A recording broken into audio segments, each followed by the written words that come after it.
La Sept Pierre. Écrit 장인영. Illustration 정지은. Audio 장인영, 정지은.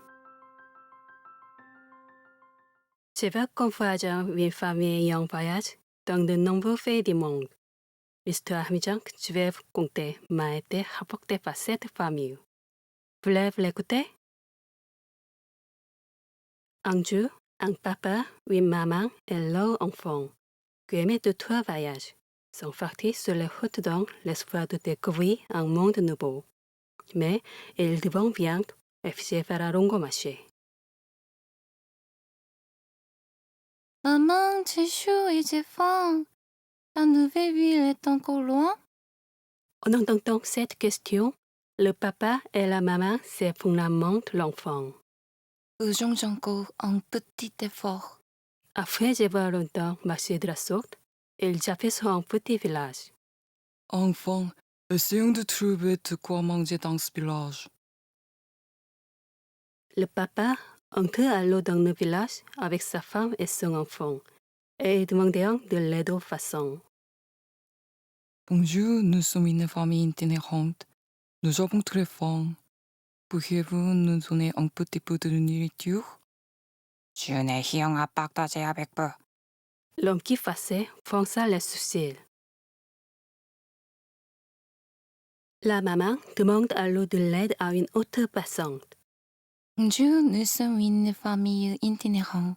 Nous avons très faim. Pourriez-vous nous donner un petit peu de nourriture? 주은의 희영아 빡다제야 백부. La femme qui faisait fonça les sourcils. Le papa et la maman demandaient aussi aux façons de les aider.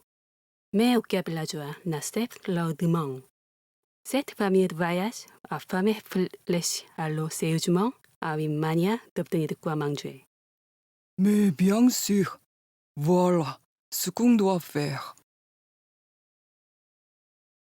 C'est que hier, le papa et la maman, alors qu'ils venaient, leur venaient à l'esprit, il dit alors d'une voix haute. Chérie, j'ai très faim. Et si on cuisinait la soupe de pierre, la plus délicieuse au monde? Oh oui, la soupe de pierre que nous avons mangée l'autre fois. Elle est tellement bonne. Les villageois écoutaient attentivement ces paroles. Une soupe de pierre? Comment cuisine-t-il de la soupe avec des pierres? Je me demande bien qu'écoute ça.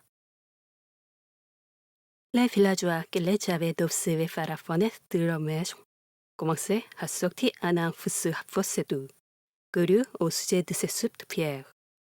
Si on veut faire bouillir la soupe de pierre, on va avoir besoin d'une grosse casserole. Quelqu'un peut-il nous en prêter une? Nous voudrons goûter la meilleure soupe de pierre du monde en remerciement. Une grosse casserole?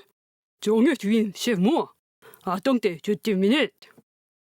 Dit un homme papy qui alla chercher dans la caisse de sa maison et la leur amena. Maintenant, j'ai besoin d'eau pour cuisiner la soupe. Dit la maman. Je veux vous aider.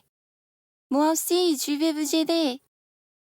C'est que hier, les villageois, curieux de savoir quel goût frais vient d'avoir ces soupes de pierre, qui c'est la plus délicieuse au monde. Ils s'affairent donc ensemble à remplir une grande casserole d'eau à l'aide de casseroles plus petites. Oh, pour cuisiner la soupe, il faut faire du four. Dit le papa. Nous allons chercher des branches. Dit les petits enfants. Et parcourir le village à la recherche de grandes et petites branches. Tout est presque prêt. Maintenant, il ne nous manque plus que les pierres. Les pierres. Les voilà, ce sont les meilleures pierres du village. Dit d'un grand-père à la maman. On y entend une pierre ronde, une pierre carrée et une pierre triangulaire trouvée sous un arbre. Le papa fit alors bouillir les pierres dans la grande casserole. Lorsque l'eau bouillit enfin, le papa goûta ce et s'écria. Chérie, ces pierres sont délicieuses, mais le goût est un peu fade. Peut-être que c'est à cause du manque d'oignons et de poivrons. J'ai des oignons chez moi. Attendez un instant. Et moi, j'ai des bonbons chez moi. S'écrièrent des villageois en se dépêchant d'aller chercher des joignons blancs et des poivrons roses. Si nous pouvions ajouter un peu plus de légumes, cela deviendrait vraiment la soupe de pierre la plus délicieuse au monde. C'est vraiment dommage qu'on n'ait pas d'autres légumes à ajouter. À ces mots, les villageois fondit en un clignement de cils. J'ai des carreaux orange chez moi. Et moi, j'ai dit choux violette. Moi, j'ai une citrouille toute jeune chez moi. Moi, j'ai dit brocoli de verre. Les villageois ramenèrent un pain en légumes de chez eux.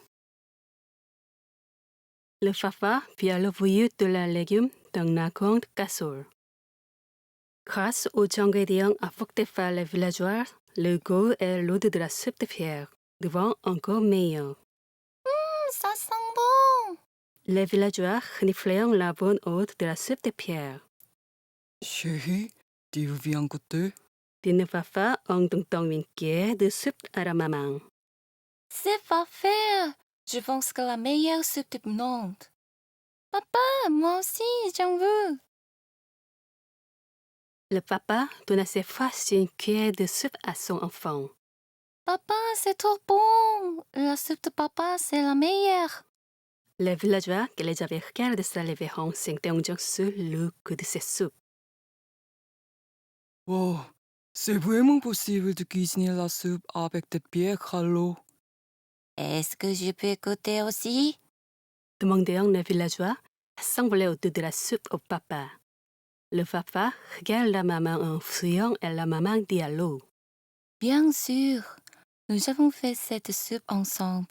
Et vous la partagez ensemble aussi. Que direz-vous donc sur son goût? Les villageoisrirent ensemble en entendant ces paroles. Puis ils mangeaient la soupe de pierre, la plus délicieuse au monde. C'est vraiment délicieux. C'est la première fois que je mangeais une soupe aussi bonne. Elle me semble encore meilleure en la partageant tout ensemble comme ça. Préparons encore la prochaine fois. Depuis ce jour, les villageois partageaient tous leurs néons ensemble et aidaient tous les voyageurs de passage. Alors, les nombreux voyageurs qui visitaient ce village décidèrent de la nommer le village du partage.